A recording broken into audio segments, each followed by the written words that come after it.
experience where two have truly become one.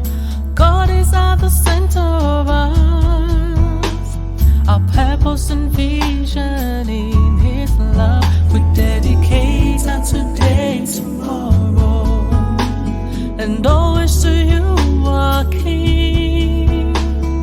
Bless and let there be love in our home. The marriage experience ordained by You alone. The marriage experience.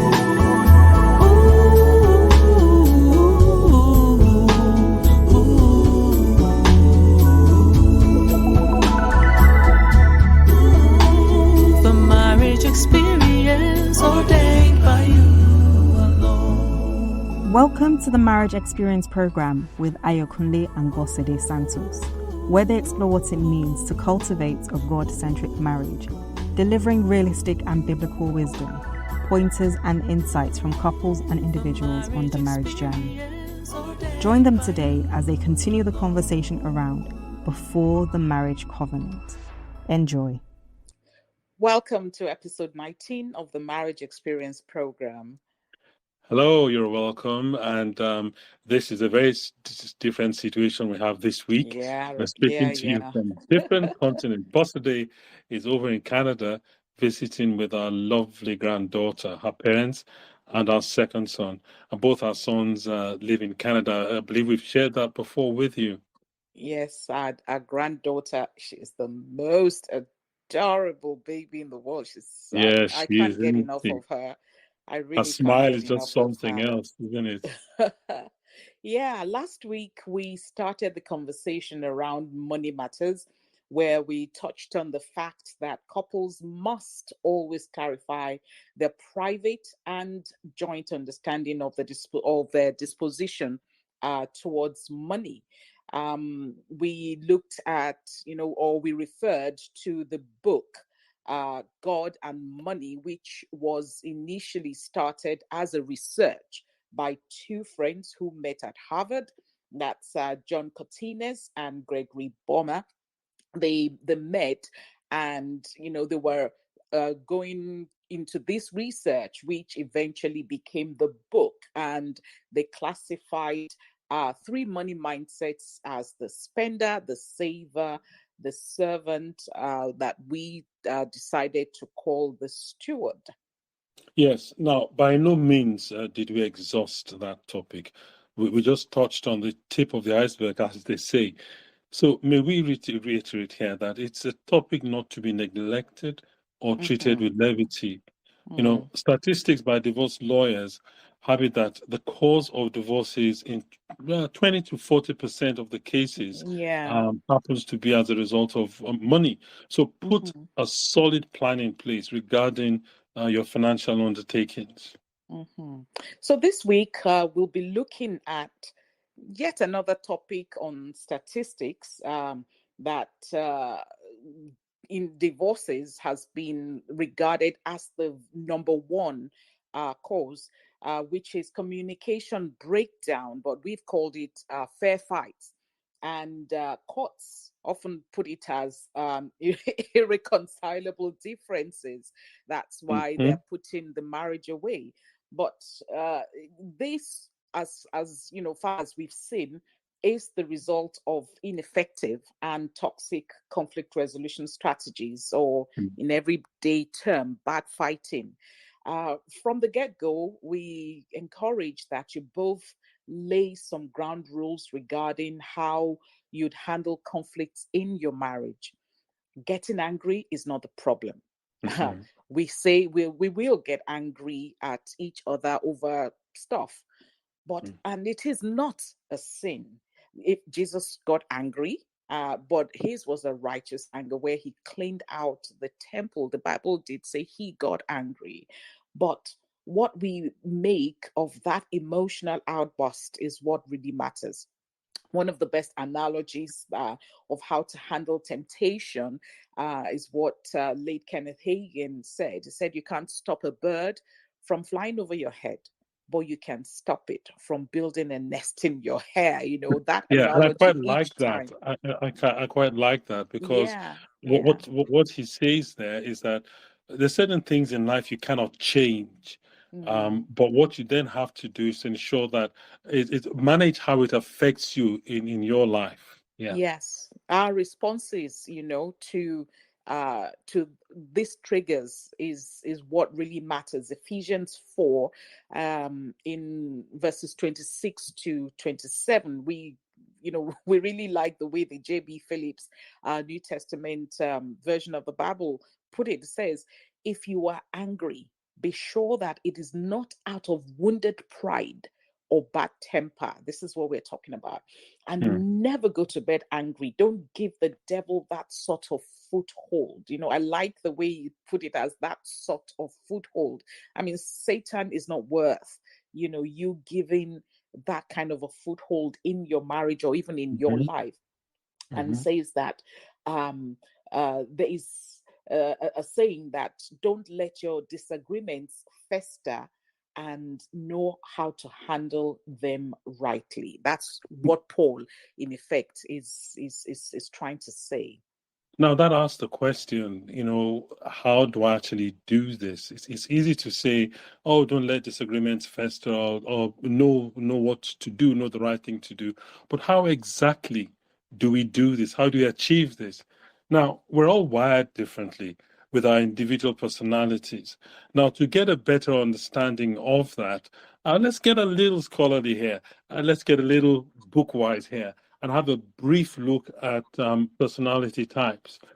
The Myers-Briggs Type Indicator, or MBTI, as most people would know it, is one of the world's most popular personality assessment tools. Now, it designates 16 main personality types, which includes types such as adventurers, as inspectors, as mastermind, amongst others. Now, from these 16 personality types, people have 5 conflict management styles. The first is the accommodator, the second is the avoider, the collaborator, the competitor, and the compromiser. Now, we're going to look at each one in detail in a very short while. Now, emotional intelligence dictates that we each are aware, are self-aware, and recognize how we respond in conflict situations. This is Mhm. where the understanding of who you are and knowing how to manage Yourself. yourself Yeah. comes in. Mhm. Now, when these resolution styles are not understood, couples are likely to experience unnecessary frustrations because you're trying to act out, or you're trying to behave in a way that is different from who you really are. These personality styles are what we'll be looking at today.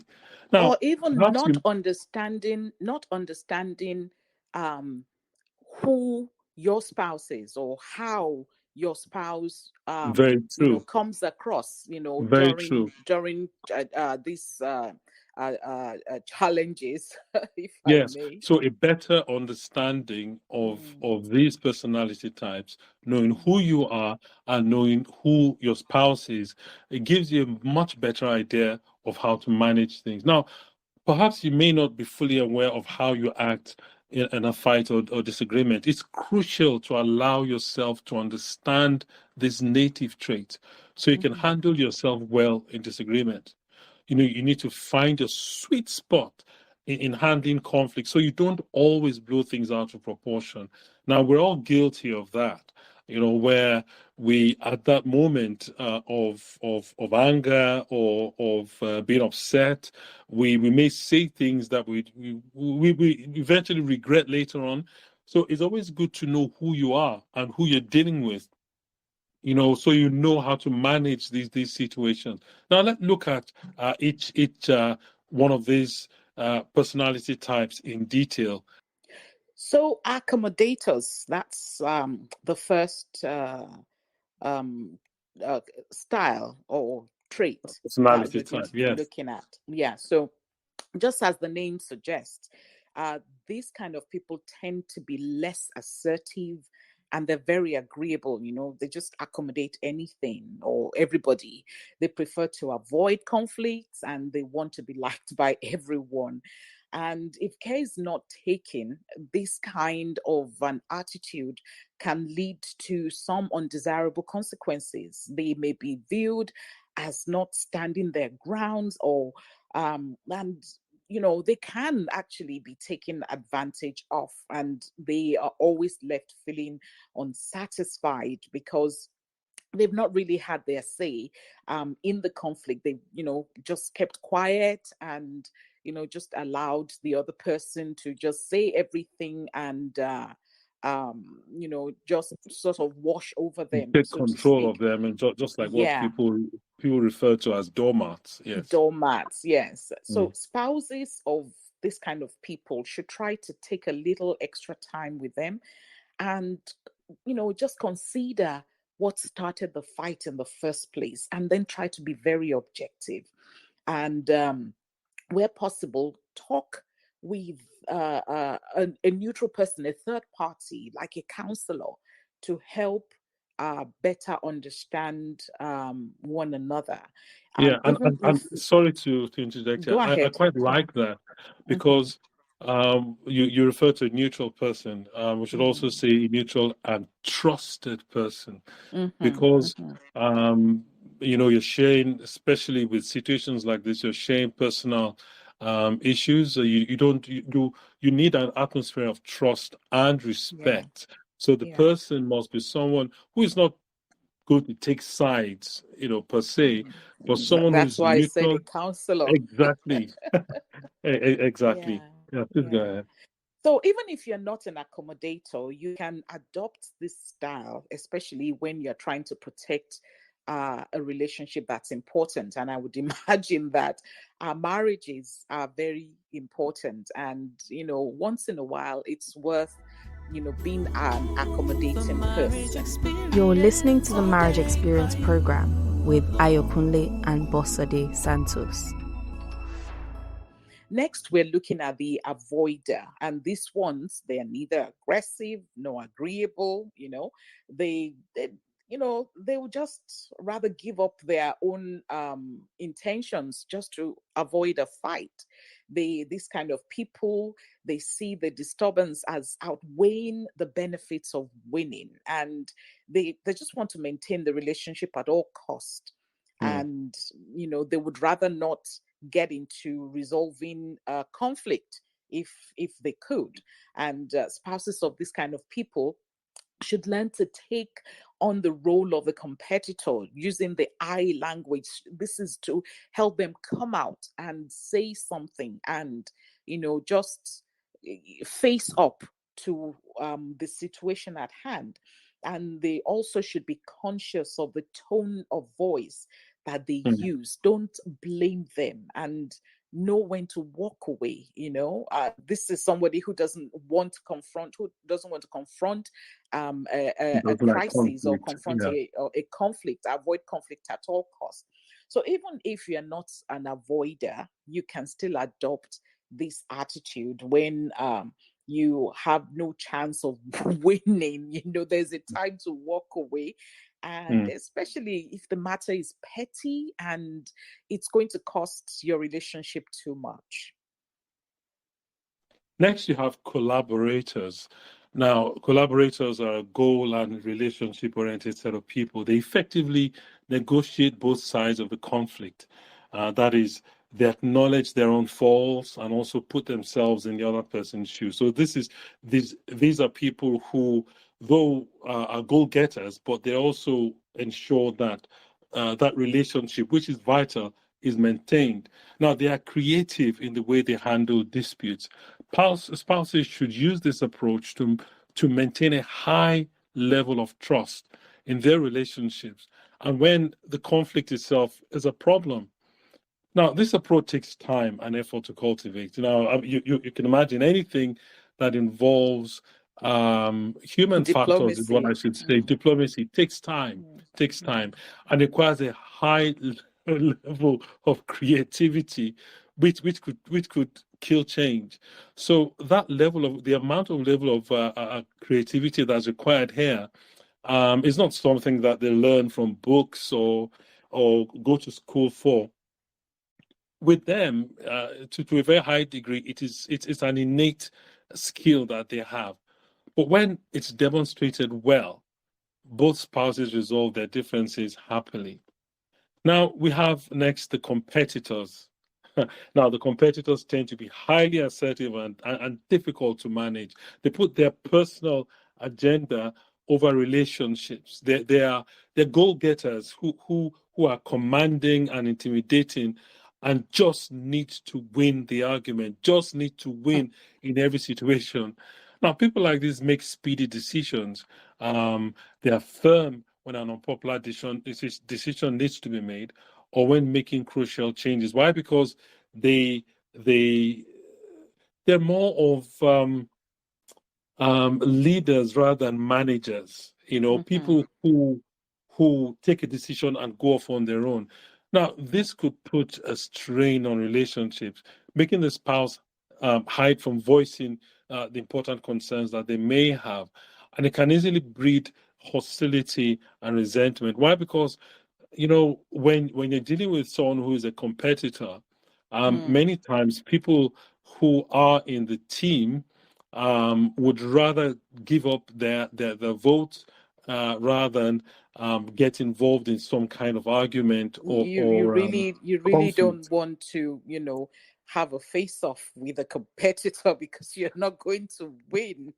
Exactly. It just reminds me of well, I've never served as a member of a jury, but when you watch movies, you see them, deliberating on certain issues, and then if you have someone who has that competitor kind of spirit there, Yeah. they tend to lord it on others, especially if he's been dragging for a long time. So people just tend to go, you know what, yeah, whatever, he's guilty. Look, all they want to do is to get away from the uncomfortable situation. Now, this may sound entirely bad. In that case, we don't want to deal with competitors. But this approach could also be useful in emergency situations because they're quick to take a decision and they're quick to Yeah. take action, which is what you need in emergency And situations. they're Of course, quite firm too. Yeah. very firm. Of Yeah. course, the decision needs to be the right one. It's not just to take a decision, but to take the right decision as well. Yeah, yeah. And I mean, like you already said, they can be quite firm, especially when the decision that needs to be made, may be unpopular, right? So finally we'll look at the compromisers, and these people, they're both highly assertive and they're also accommodating. They are more concerned with the collective goal. So they see the bigger picture than their own personal agenda.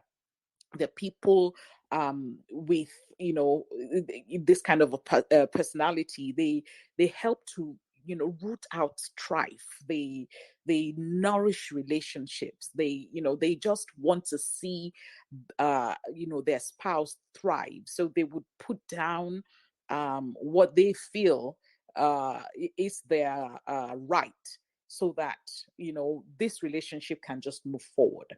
They may be mistaken as passive aggressive, but but they are not. And in messy arguments, they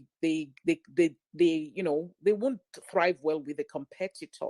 Mm. This kind of personality, for the Yeah, best because way to. just as you said, they set out to find a way to get a compromise, and then if they deal with a competitor, the Mm, competitor would always lord it over them. yeah, yeah. Yeah. So the best way to resolve quarrels with a compromiser is to consider, the different ways that this conflict can pan out, and just to ensure that you're not defensive. And a compromiser must also be, conscious that they don't always end up in a dead end, an impasse where nothing really is resolved. Compromisers, are good in a win-win win-win situation, or if a win-win situation is not going to be possible, then they can, just step back and, okay, yeah, let the other person win. And if it's not possible for them to win, then they just let it go. Especially if the issue is a petty one and nothing to really lose sleep over, and or if the time is limited and they're also dealing with someone that they really care about, so they just, or care about or trust, so they just let it go. So it's important for us to say at this point in time, though, that there's no one person who is completely one, of this. We tend to exhibit a combination, just like even the personality traits. You will be strong in a particular personality, but you still have other underlying ones. So it's the same thing here. People tend to be stronger in a particular style when it comes to resolving issues, and then they have other underlying ones depending on the type of disagreement rather, that they're dealing with. However, we also need to reiterate that um, there is a place where you find a sweet spot in in all of these styles, and not be more towards one, especially if it's going to hurt the relationship. Just remember that in your anger, do not sin.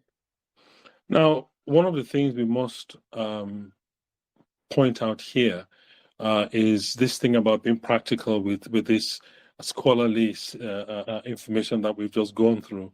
Is that yeah, we've learned about the personality types, we've learned about the traits, the signs, and everything.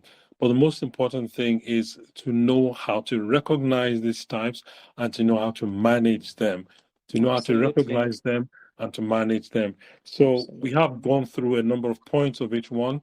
It will be good for you to go back and to learn these traits, and then to work out in your marriages, or work out what you will do if you're not married, how you Maybe in plan to, yourself. Mm-hmm. in yourself as well, on Mm-hmm. how to manage these traits. The Legacy Standard Bible concludes that in the scripture of Ephesians 4, and it says it this way: let all bitterness and anger and wrath and shouting and slander be put away from you, along with all malice. Instead, be kind to one another, tender-hearted, graciously forgiving each other, just as God in Christ also graciously has forgiven you. Now, if we make the end goal of all conflicts, one, forgiveness, and two, reconciliation, then we learn that no matter what our personality type is, no matter what kind of type we can also adopt at whatever situation is, what we learn to extend kindness to one another, because that kindness currency is what is valid in every culture, in every situation, every single part of the world. Now, this kindness we're talking about, it's something that should then develop that tender heartedness, towards each other, because that is one of the foundational keys, foundational tools that we have for our marriages. Yeah, so having established all of this, it's good for us to be able to put, language to how we come across to people, and how we exhibit our personalities in situations. So next week we'll probably be looking at some more practical ways of handling conflict in marriages. And obviously it's not limited to marriages alone. It's just how to handle conflict in life in general. So again, we ask that you continue to send us your feedback at mxperience@lidiosantos.com by now.